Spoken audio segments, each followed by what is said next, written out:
Welcome back to Writing Code, and I hope you're excited to write your very first line of CSS now. And we can actually write CSS in 3 different places. First, we can add a piece of CSS directly to an element by using the style attribute. Second, we can also use the style element right here in the HTML head. So again, in this part, that is not visible, so that is basically not rendered here in the browser. And the third option, which is the one that we are going to use, is to write CSS in an external style sheet, so in an external file. And that is usually the very best option. And so again, that's what we are going to do. So first of all, let's actually create that file. So let's open our sidebar back up and then create a new file by clicking here on this icon, or just right click and then new file. And then typically we call this style.css, but any name would actually work here. Okay, but this is not enough, because if we wrote any styles here, then how would this index.html file actually know about these styles? So these files are not connected anyway, and so that's what we need to do next. So to connect this HTML file with a CSS file, we use the link element. So basically to link the files together. Then we specify the href attribute. And then here, all we need to do is to specify the name of the file. So the path to the file, which in this case is again in the same folder as the HTML file. And then we also need to specify this rel attribute here and set it to style sheet, so that the browser knows that it is a CSS file. Okay, give it a save, and we can close the sidebar now. And now let's go back here and actually let's write the CSS that we saw in the last lecture. So remember that we need to start any CSS rule with a selector. So let's say we want to select the h1 here. So this here is an h1 element, and so we can write a selector of h1. Which is exactly the name of the element. And now we can add our styles here to this declaration block. So let's start with the easiest one, which is to change the font size. So to make it a little bit bigger. And let's set it to 42 pixels. So px, and then we need to end each line with a semicolon. So here we specified a size, or as we also call it in CSS, a length, using the pixel unit. So 42 pixels will be exactly 42 physical pixels of your screen. Now there are many other units in CSS that are a little bit more complex to use, and so in this crash course we will stick to the pixel unit. But anyway, let's give it a save now, and the text just got bigger. And if you didn't see this happening, so if the text didn't get bigger, then you might need to manually reload the page. So from time to time that is necessary. Okay, so let's keep going. So what else can we do? Well, we can make the text uppercase. So let's write text transform. And then as soon as you write the colon, VS Code will give you all the options that are available. So basically all the different keywords that we can use for this property. And so here we want uppercase. And as always, you can just hit enter if you want to autocomplete the word. And there it is.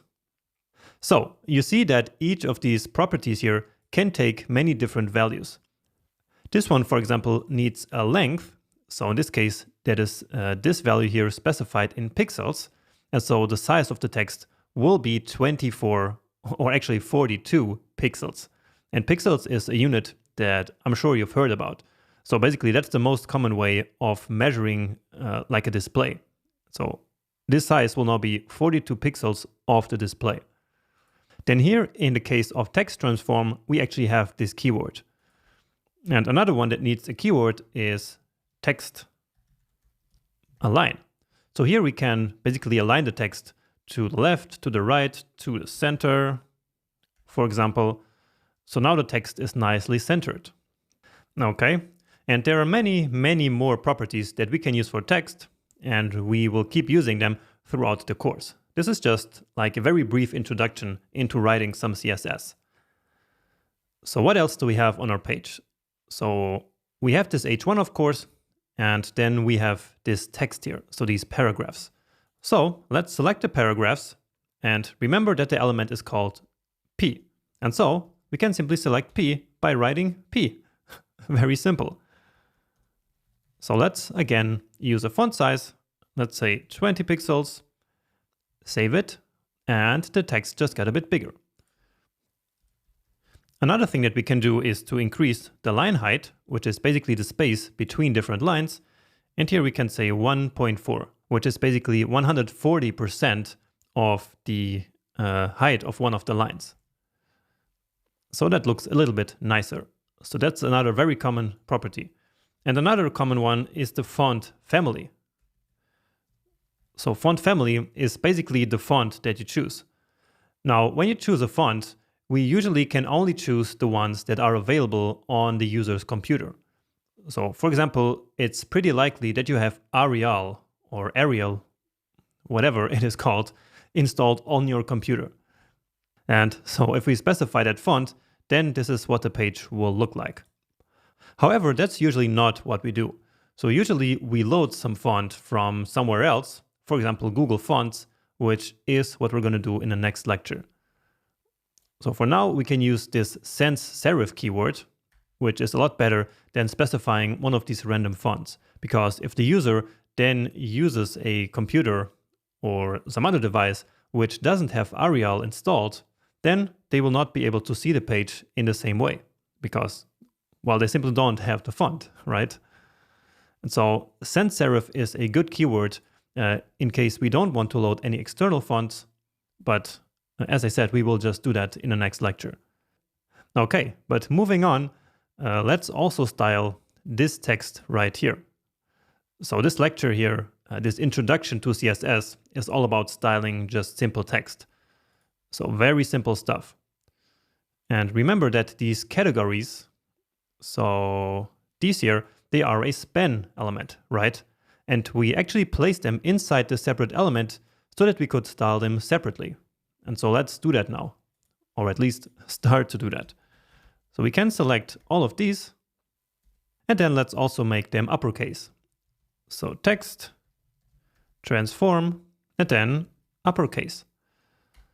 And also let's decrease the font size a little bit here. Let's say to 14 pixels. All right, so that's looking a little bit nicer here. And finally, what I want to do, again, since we're styling text, is to remove these bullet points from these lists. So that's something that we basically always do when we use lists. So the list, remember, is called UL.